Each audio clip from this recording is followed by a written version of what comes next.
Hi everyone, it's Tyler Rust again, and this is going to be a short video about the discussion questions for Chapter 5, The American Revolution. This is maybe one of the most exciting moments of the early stage of the course. I know we're just in Module 2 right now, but the American Revolution is where things really begin to pick up, and we see the story gain another level of excitement. I hope you enjoyed reading about it. I'm looking forward to discussing it with you, and this video is about encouraging that discussion. So the first of the two discussion questions for Chapter 5 is as follows. Why did the United States declare independence? Now, this while it may seem simple on the face of it, but in fact there's some depth that I want you to consider here, and a little tip on how we look at questions in history. I'd say there's sort of a go-to three things that I would recommend you consider when you look at questions in history, and that would be look at it from the political, from the economic, and the social. If you can understand a question like this in terms of those three avenues, I think you'll have a very well-rounded and good, solid understanding of the answer. Because it can't just be simple and one thing. Revolutions and rebellions for independence don't happen because of one thing.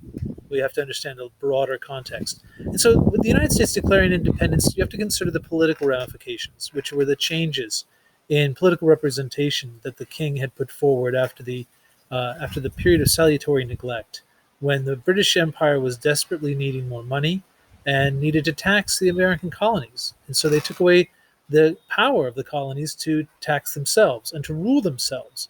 This is going to upset people like Thomas Jefferson and George Washington, who were the rulers of Virginia at that point, and they did not appreciate losing that power.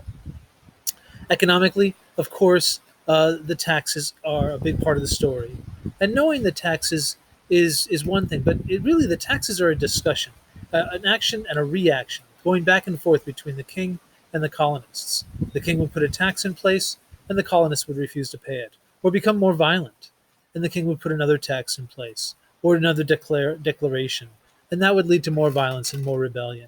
So the taxes are an economic cause, but they're very much a debate between the colonies and the king. Then the social, right? You need to consider at this point, after the French and Indian War, that the American colonists consider themselves different from their British brothers and sisters. And that mental distinction, that social distinction, makes it easier for them to sever ties.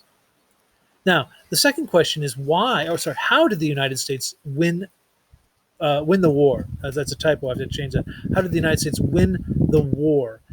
This is an amazing story because the United States was not the equal of the British Empire at this point. The British Empire was the global superpower of the day, and the United States was basically a bunch of farm boys running around in the woods with some muskets. So how did they win? Well, really, the lesson here is that they did not surrender. They did not give up. And the British realized it would be too expensive for them to stay. And they gave up and went home.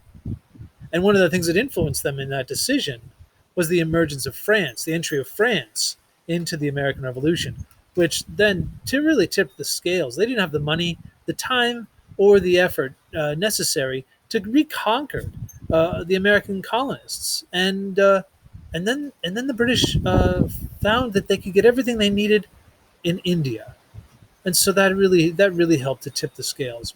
There was both push factors and pull factors leading England to leave the colonies behind and let them have their own way.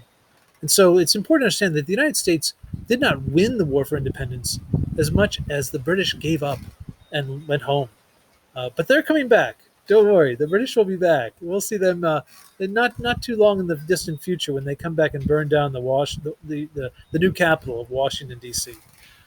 Okay, so that's just a short description of what I want you to dive deeper in, and I want to hear more from you about this. I'm really curious to hear your own responses. So more to come.